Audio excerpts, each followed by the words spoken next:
Everyone, and welcome back to another video from Finance and Crypto Guide. In this video, I'm going to show you how to change your email address on Cash App. So let's get started right away. First of all, open up the Cash App application on your device.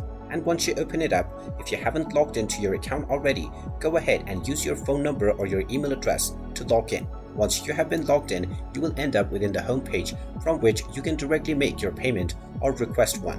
Now, if you wish to change your email address, then tap on the account icon at the top right corner and then click on Personal. Now, from the Personal page, if you scroll down underneath Contact Info, you will find your email address.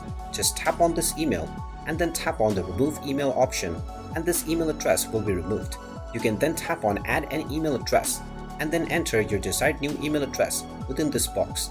After entering your email address, tap on the next button and you will be asked to enter the confirmation code that has been sent to your new email. Just check your inbox and you will find this confirmation code within.